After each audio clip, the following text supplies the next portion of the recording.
Hello, and a very warm welcome back to English with TaleVerse.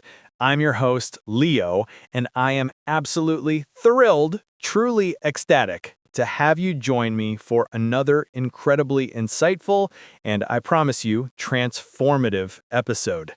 Today, we're tackling a topic that is not just relevant, but absolutely vital for anyone learning English: how to speak English with confidence. If you've ever found yourself in a situation where your mind goes blank, your heart races, and words seem to vanish the moment you need to speak English, then my friend, you are not alone. This is a universal experience for language learners, and it's precisely why we're dedicating this entire episode to empowering you. We're not just going to scratch the surface. We're diving deep into the psychology, the practical techniques, and the mindset shifts that will enable you to unlock your true potential and speak English not just fluently, but with genuine, unwavering confidence.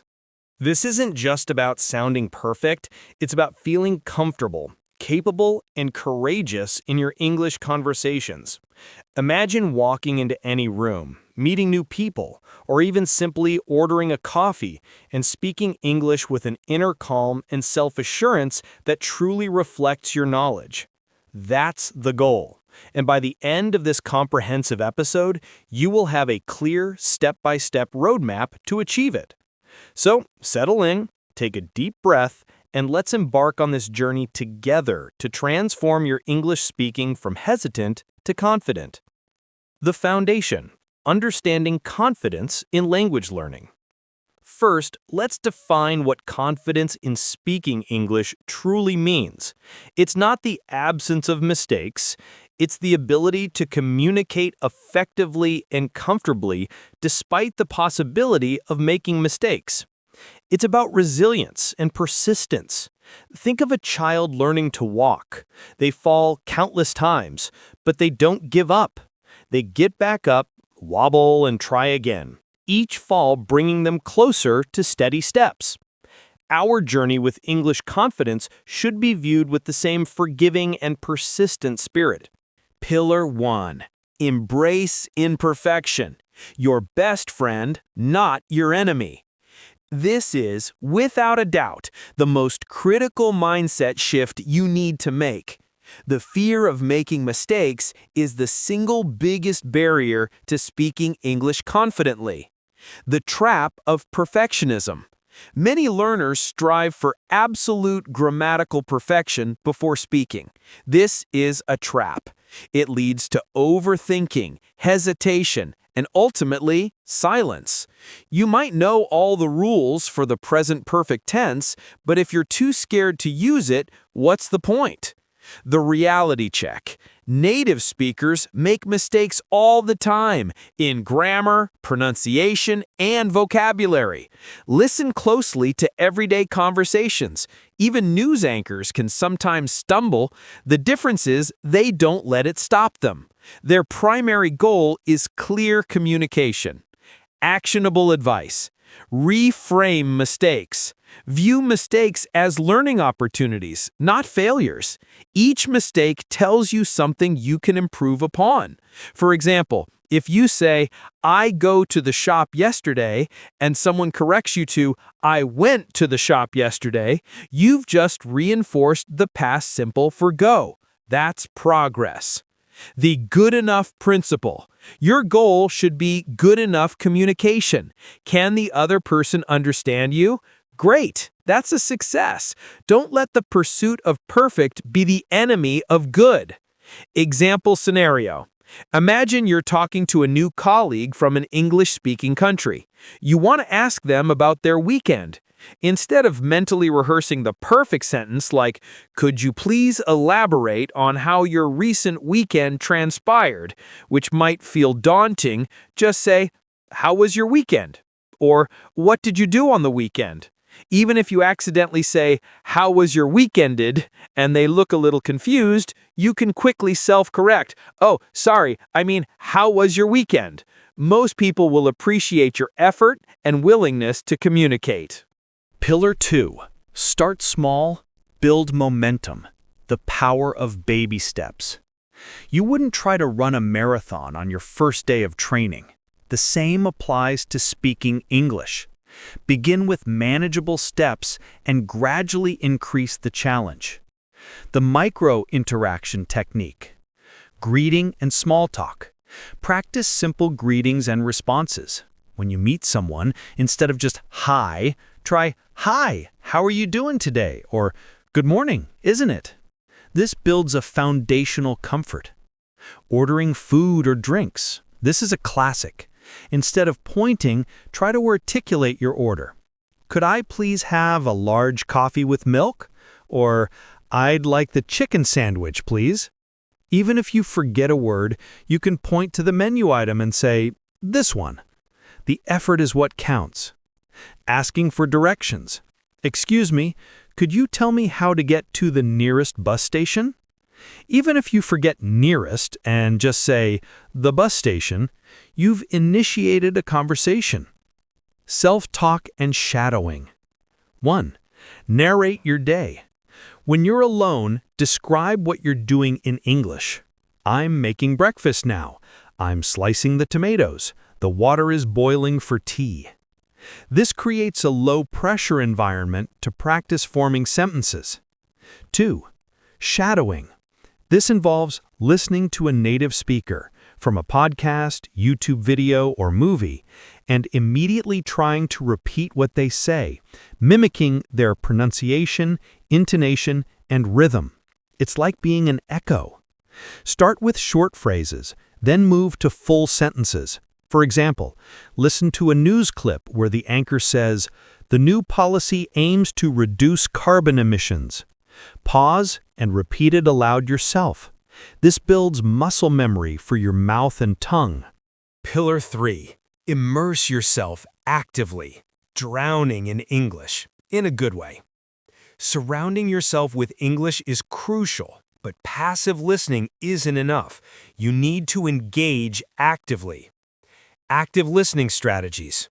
Podcasts, like English with TaleVerse. Don't just let it play in the background. Choose a podcast on a topic you genuinely find interesting. Try to summarize each segment in your head or even out loud. Okay, so Leo just explained why perfectionism is bad. Movies and TV shows. Start with English subtitles, then switch to no subtitles as you get more comfortable. When you hear an interesting phrase or a new idiom, pause and try to understand what it means, then say it out loud a few times yourself. For example, if a character says, "It's raining cats and dogs," pause and try to understand what it means, then say it out loud a few times yourself. Music. Sing along to English songs. Look up the lyrics and understand them. This is a fantastic way to improve pronunciation and rhythm naturally. Reading aloud. Read English books, articles, or even social media posts aloud to yourself. This connects the written word to spoken sound, reinforcing pronunciation and fluency. For example, pick a paragraph from an online article about your hobby and read it out loud. Pay attention to how the words flow together. Pillar 4. Find your tribe. The power of connection and practice. Speaking is a social act. You need opportunities to interact with others. Language exchange partners. Online platforms like Tandem, HelloTalk, or Conversation Exchange connect you with native English speakers who want to learn your language. You can practice English with them and in return, help them with your native tongue. It's a mutually beneficial arrangement. You might find a partner named Sarah from the UK. You spend 30 minutes speaking English about your day, sharing cultural insights, and then 30 minutes helping her practice your language. It's a low-pressure, supportive environment. Conversation groups or clubs. Look for local English conversation clubs in your city or online forums. These groups provide a structured but relaxed environment to practice. Often, there's a facilitator and a topic for discussion. A group might discuss your favorite travel destination. You'll have the chance to describe your dream vacation, listen to others, and ask follow-up questions like, what was the most interesting food you tried there? Taking classes. Even if you're an advanced learner, a conversation-focused English class can provide structure, feedback from a teacher, and a regular schedule for speaking practice. The accountability can be very motivating. Pillar 5. Master key phrases and sentence structures, your conversational toolkit. While perfection isn't the goal, having a solid toolkit of useful phrases can significantly boost your confidence. Common conversational openers. How are you doing? How's it going? What have you been up to lately? Nice to meet you. Expressing opinions. I think that, in my opinion, I believe that, from my perspective. Example, instead of struggling to form a complex sentence to agree, you can simply say, I agree with you because, or, that's a good point, I think. Asking for clarification. Could you please repeat that? Could you explain what you mean by... Sorry, I didn't quite catch that. What does word phrase mean? These phrases are confidence boosters because they show you're engaged and proactive in understanding, rather than just nodding along confused. Filler words, used sparingly. Words like well, you know, like, can give you a moment to think without completely stopping the flow of conversation. However, use them judiciously. Example, if someone asks you a question and you need a second to formulate your answer, you can start with, well, that's an interesting question. I think this is much better than complete silence. Pillar 6. Record yourself, your private performance review. This might feel uncomfortable at first, but it's an incredibly powerful tool for self-improvement. How to do it? Use your phone's voice recorder. Read a paragraph from a book. Describe your day for a couple of minutes. Answer common interview questions, like, tell me about yourself. What to listen for? Pronunciation. Are you mispronouncing certain words, like through versus though? Intonation and stress. Does your voice rise and fall naturally? Are you stressing the correct syllables in words? Fluency and pauses. Are you speaking in choppy sentences or with a more natural flow? Are your pauses natural or are they filled with and ums? Grammar. Do you notice recurring grammatical errors? For example, consistently forgetting S for third-person singular verbs. Example, record yourself talking about your favorite hobby. Listen back. Do you hear yourself saying, he liked to play football, instead of, he likes to play football? Make a mental note and consciously try to correct it next time. This self-awareness is key. Pillar 7. Visualize success, the power of the mind. Your mindset plays a huge role in your confidence. Even if you know all the grammar rules and vocabulary, a mind full of doubt or fear can make speaking English feel impossible. This pillar focuses on preparing your mind for real success in speaking English. 1. Positive affirmations. Strengthen your mindset. Before any short or long conversation, repeat a few positive statements to yourself. They should be short, simple, and believable. Examples. I am capable of speaking English effectively. My efforts are valuable. It's okay to make mistakes. They help me improve. Repeating these statements conditions your brain to turn fear into opportunity. Each repetition strengthens neural pathways that support confident speech. 2. Visualization. Imagine your success. Close your eyes and picture yourself speaking English confidently in a real-life scenario. This technique is backed by science. Your brain often cannot tell the difference between a vivid mental image and real experience. By visualizing success, you prepare your brain for the real thing. Practical example. Imagine entering a coffee shop and calmly saying, "Hi, I would like a cappuccino, please." Picture yourself in a short business meeting saying, "I think this approach could work because..." Even if you make a small mistake, your mind focuses on continuing the conversation rather than panicking, training you to respond with confidence. 3. Focus on the message, not just the language. Many learners obsess over perfect grammar and vocabulary, which can stop them from speaking. Practical approach. Shift your focus from, "Am I speaking perfectly?" to, "Am I getting my message across?" For example, instead of saying, "I am not sure if I correctly explaining this idea," you can say, "Let me explain my idea differently." This approach allows language to flow naturally and reduces stress while speaking. Pillar 8. Set realistic goals and celebrate progress. Confidence grows through small achievements. This pillar focuses on setting attainable goals and acknowledging your progress. 1. Set realistic goals. Small, achievable steps. Your goals should be specific, measurable, and attainable. Short-term goals give you a sense of success and motivation to continue. Practical examples. This week, I will order my coffee in English every day. This week, I will start a 5-minute conversation with an English speaker.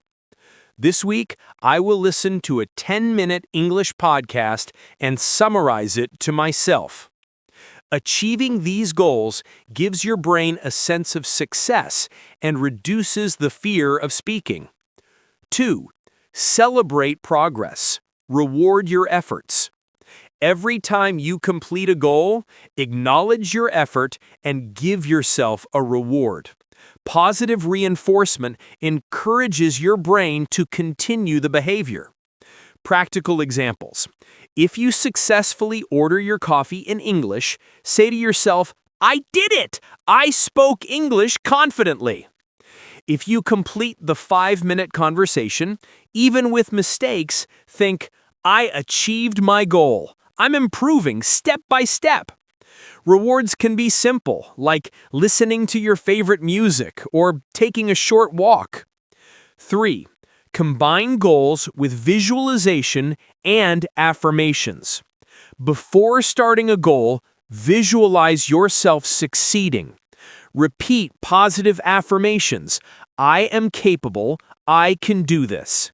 After completing the goal, celebrate and reflect on your progress. This 3-step cycle, visualization plus affirmation plus small goal, strengthens your confidence over time and turns it into a lasting habit. Now, as we near the end of this deep dive, it's crucial to understand how all these pillars interlink and reinforce each other. Think of them not as isolated techniques, but as threads weaving together to form a robust fabric of confidence. A positive mindset makes strategic practice more effective. Consistent immersion provides the fuel for active application, and celebrating your journey ensures sustainable motivation. The biggest barrier to speaking English confidently is often the belief that we can't do it, or that we must be perfect before we even try. I want to shatter that myth right here, right now. Every single fluent English speaker you admire once started exactly where you are, or even further back. They embraced the learning process, made countless mistakes, and kept going. That's your superpower too: persistence. Remember, confidence isn't the absence of fear. It's the willingness to act despite it. It's about knowing that even if you stumble, you have the resilience and the strategies to pick yourself up, learn, and try again. And that, my friends, is true empowerment. As we bring this episode to a close, I want to extend my heartfelt thanks to each and every one of you for joining me on this transformative journey. Your dedication to improving your English-speaking confidence is truly inspiring, and it's what makes English with TaleVerse such a vibrant and supportive community. We've covered a lot today, from reshaping your inner dialogue to actively immersing yourself in the language, and from strategic practice to celebrating every single win. My biggest hope is that you don't just listen to this episode, but that you take these insights and apply them. Choose one or two strategies that resonated most with you and commit to putting them into action starting today. Your feedback, your questions, and your stories of progress are what fuel this podcast. So, if you found value in today's discussion, please take a moment to like this episode, subscribe to English with TaleVerse on your favorite podcast platform or YouTube, and most importantly, leave us a comment. Tell me which strategy you're most excited to try, or share a moment when you felt confident speaking English. Your engagement helps us reach more incredible learners like you and builds a stronger community for all of us. Remember, every word you speak is a step forward. Keep taking those steps. Thank you again for being such an amazing and engaged listener. I'm your host, Leo, and I'm incredibly excited to continue this journey with you. Keep speaking, keep growing, and remember, your confident English voice is waiting to be unlocked. I'll catch you in the next episode of English with TaleVerse.